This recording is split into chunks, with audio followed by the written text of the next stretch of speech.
बिस्मिल्लाहिर्रहमानिर्रहीम। नहमदुहु व नुसल्ली अला रसूलिहिल करीम। रब्बे ज़िदनी इल्मा व तलबुल इल्म फ़रीदतुन अला कुल्लि मुस्लिमिन व मुस्लिमा।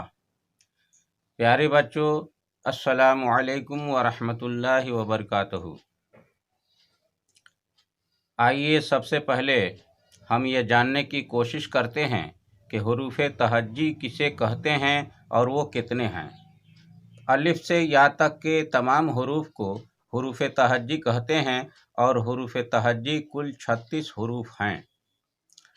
प्यारे बच्चों, ख्याल रहे कि नाज़रा पढ़ने वाले और इमला लिखने वाले दोनों तरह के बच्चे आज के सबक को भी उसी तरह पढ़ेंगे और लिखेंगे जिस तरह दर्स नंबर 3 में बताया गया है।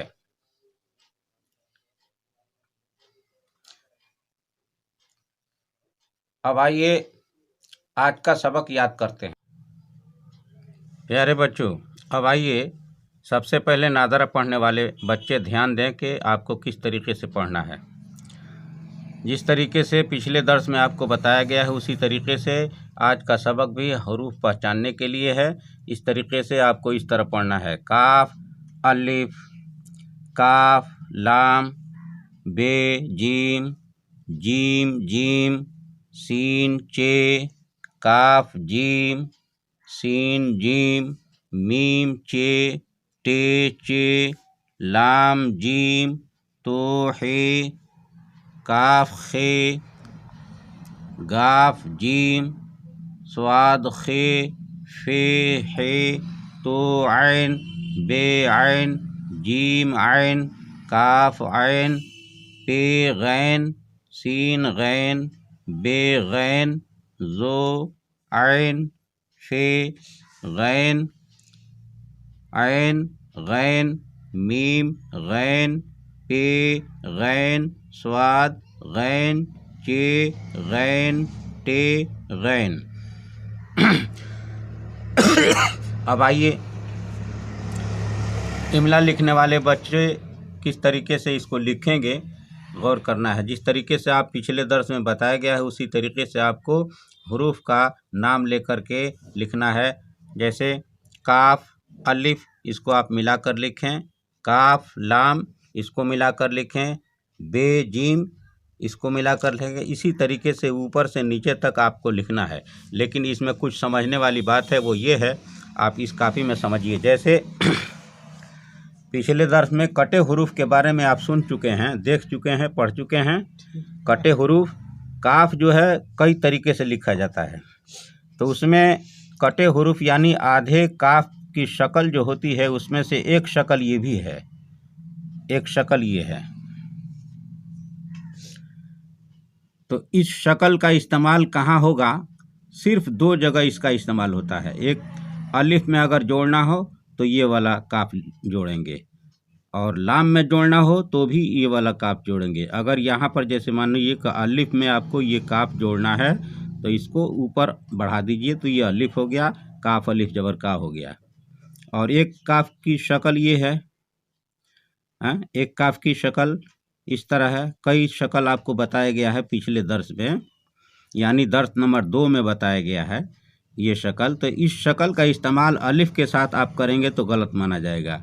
इसी तरीके से इस शक्ल का इस्तेमाल अगर लाम के साथ करेंगे, जैसे आप इस तरीके से काफ अलिफ लिखते हैं तो ये गलत माना जाएगा। इस तरीके से काफ और लाम लिखेंगे तो ये गलत माना जाएगा। ये शक्ल आपको हमेशा अलिफ और लाम के साथ लिखना है। बाकी और जो शक्लें हैं उन शक्लों का इस्तेमाल दूसरे हरफों के साथ होगा, इसका आपको ध्यान रखना पड़ेगा। अब आइए, जैसे ये है बे और जीम, तो जीम में और आइन में, पहले जीम का आप सीखिए। जीम में जब कोई भी हरफ शुरू में जोड़ना हो, शुरू में, जैसे मान लीजिए कि ये जीम है, ये जीम है, तो जीम में ये सर है, सर के पीछे वाला हिस्सा यानी बाएं तरफ जो ये लटका हुआ हिस्सा है इसको आप चोटी मान लीजिए, तो इस चोटी को हटा देना है। इस तरीके से जीम लिखना है, ये बगैर चोटी के। अब पिछले हिस्से में आपको कोई भी हर्फ जोड़ना है, जैसे बे जोड़ना है तो इसको बे पिछले हिस्से में जोड़िए।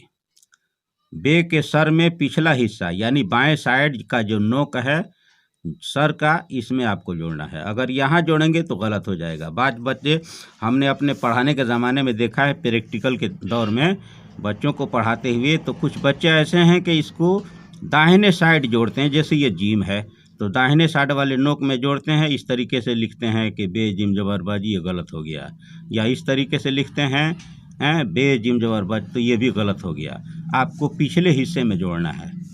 ये जिम है तो आपको यहाँ जोड़ना है, ये पिछले हिस्से में बाएं साइड कोई भी हर्फ इस तरीके से जोड़ना है इसका। इसी तरीके से जीम, चे, हे, खे, ये जितने हरूफ हैं खे तक, वहाँ तक सब इसी तरीके से जोड़ेंगे।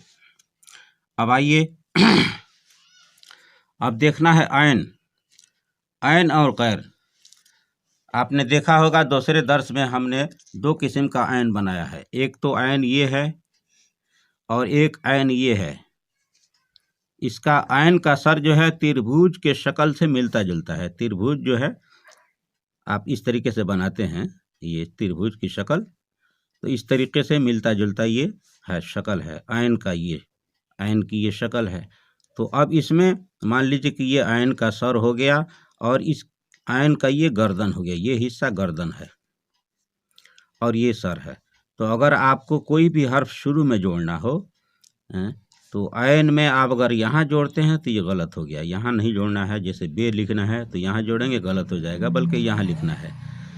तो आयन में इस तरीके से बे आयन जबर बा, आयन के गर्दन में जोड़ना है। और इस शक्ल में जोड़ेंगे तो ये अरबी का आयन हो जाएगा। बे आयन जबर बा, बे आयन जबर बा हो जाएगा, लेकिन ये अरबी की शक्ल हो गई। आपको उर्दू की शक्ल इस तरीके से बनाना है। इस आयन में आपको कोई भी हर्फ जोड़ना है तो ये उर्दू की शक्ल हो गई, बे आयन जबर बा। इस बात को आपको जहन में रखना है। इस तरीके से जहन में रखते हुए इन तमाम चीज़ों को आपको लिखना है। अल्लाह तबारक व तआला आप सबको तौफीक अता फरमाए। आमीन सुम्मा आमीन बिजाहे सय्यदुल मुरसलीन सल्लल्लाहु अलैहि वसल्लम। अज़ीज़ बच्चों, अगर आपको आज का सबक पसंद आया हो तो वीडियो को लाइक और शेयर कीजिए। अगर हमारे चैनल पर पहली बार आए हैं तो सब्सक्राइब करना न भूलें और बेल आइकन को भी दबा दें ताकि आने वाली हर वीडियो का नोटिफिकेशन आपको बआसानी दस्तयाब हो सके और कोई भी वीडियो मिस न हो। अज़ीज़ नौनहालो, अब मोहम्मद अख्तर रज़ा नूरी मंजरी को इजाज़त दीजिए। हाजा मिन फ़ज़ल रब्बी व बेजाहे सय्यदुल मुरसलीन सल्लल्लाहु ताला अलैहि वसल्लम। मसलके आला हज़रत जिंदाबाद व गुबारे मदीना पाइंदाबाद। अस्सलामु अलैकुम व रहमतुल्लाहि व बरकातुहू।